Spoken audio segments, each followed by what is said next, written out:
Can I say what a pleasure it is now to move to our next speaker, Peter Kenilorea Jr., the member for East RR in the National Parliament of the Solomon Islands.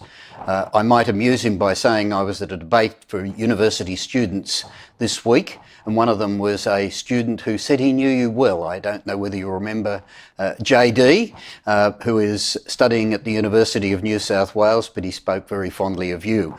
And he was a great debater, I might say. But Peter Kenilorea, of course, was elected to the Parliament of Solomon Islands in 2019, and he's been very much involved in a number of organisations, the Organisation of African, Caribbean and Pacific States, the Parliamentary Assembly and co-president of the ACP-EU Joint Parliamentary Assembly, the first Solomon Islands MP to serve in these roles. He has previously held positions as Permanent Secretary of the Ministry for Foreign Affairs, External Trade in the Solomon Islands, was International Civil Servant to the United Nations Secretariat in New York from 2000 to 2017.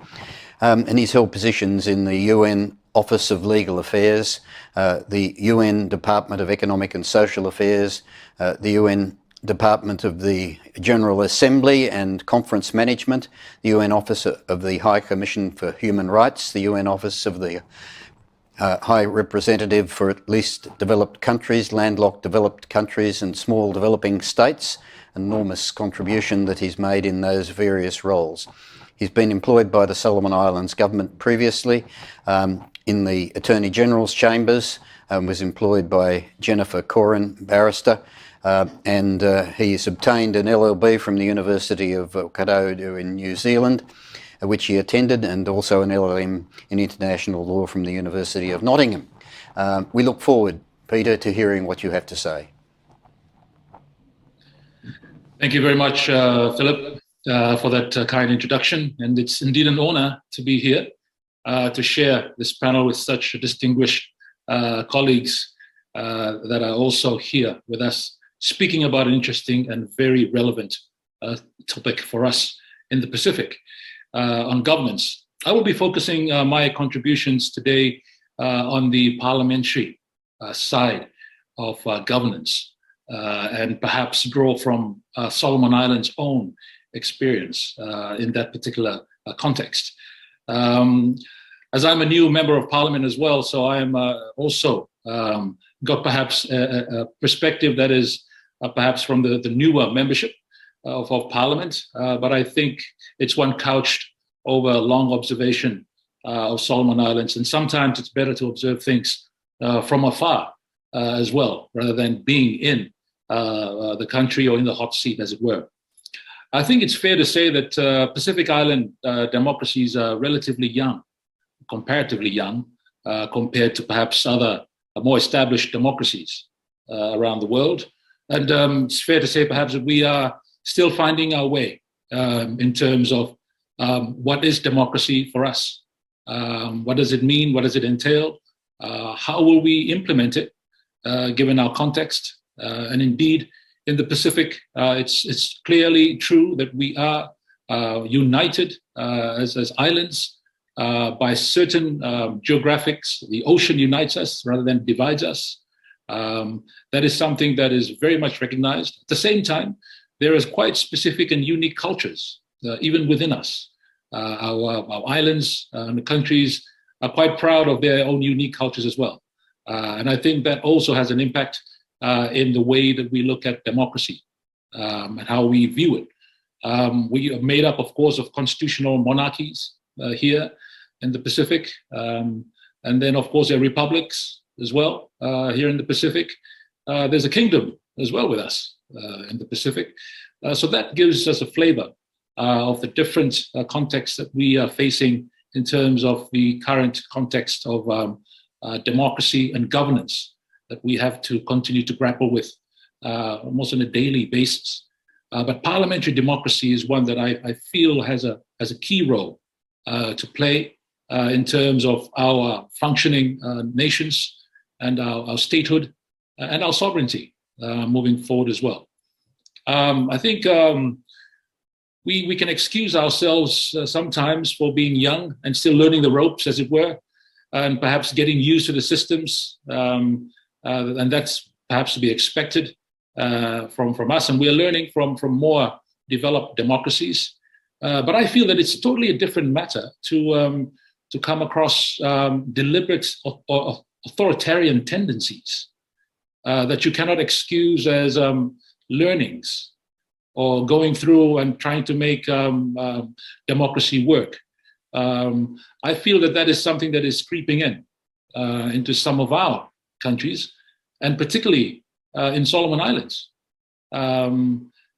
We have shared values with democracies and other democratic countries, and our shared identity actually comes from that democracy and the governance that we share. These have fundamental features that I think all of us can agree on, that when you see it, you can tell that, yes, that is a democracy, that is a democratic country. But in the Solomon Islands context, we passed an anti-corruption law, for example, the last parliament, and that hasn't yet been implemented. We have a chair, but I'm hearing that even he has problems getting a desk or printer in the office, poorly funded, and I would like to think deliberately so by the current government, not allowing that office to do its function is also allowing corruption to continue to fester and grow. Dissent or criticism, no peaceful protests are allowed now in Solomon Islands. It was used as a pretext for COVID, but now that COVID is gone and our state of public emergency have been lifted, it's still very difficult, and no one's been given permission to protest peacefully. People are getting frustrated here. There's a high dependency now on China. The Solomon Islands, for example, its biggest trading partner is China, as many democracies around the world. This was even before we made the switch from Taiwan to China. 70% of our logs, which is the biggest foreign income earner for Solomon Islands, go to China. And now this dependency has now moved into not just economic, but the security dependency with the security treaty that was signed with China. Once again, the dependency just highlights our vulnerability to one partner in particular. And this is something that I'm very, very concerned about in terms of our dependency that we seem to be getting into with one powerful partner. Non-accountability and lack of transparency is creeping up into our government systems. Now, public servants are getting tight-lipped and not being as transparent as they used to be.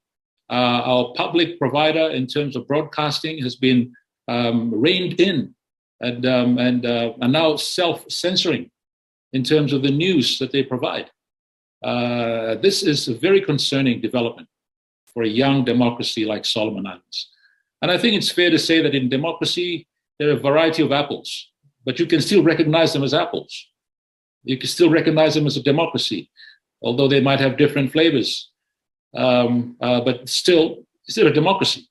It's not what I'm feeling now is happening here, particularly in the Solomons, that there's apples and coconuts. There's a clear difference now between what is democracy, and it's not recognized as such anymore.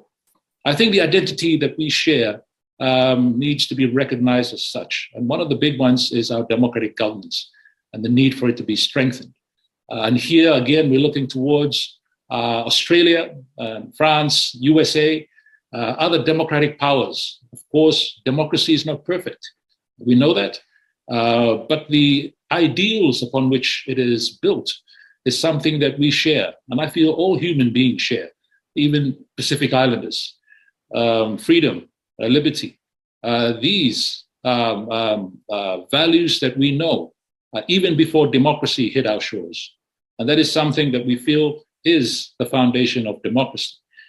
And so the shared identity and the shared values that we have here in terms of governance must be seen together as part and parcel of our work moving forward together.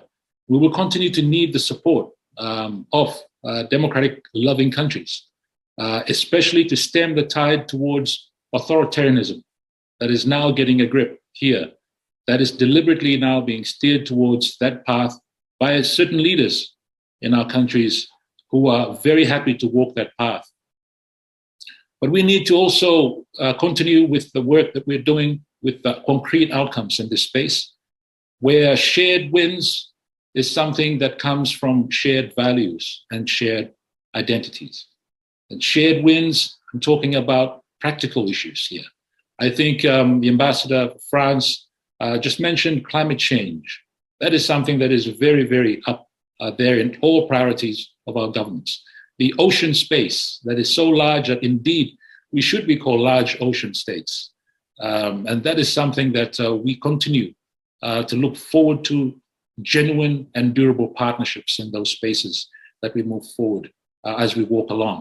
The soft side of democracy needs to be supported by the harder side as well, in terms of support for continued work, including infrastructure, support, climate proofing, and all these issues that are part and parcel of a healthy democratic society. But the shared wins is definitely different from win-win. Shared wins, I feel, is not win-win.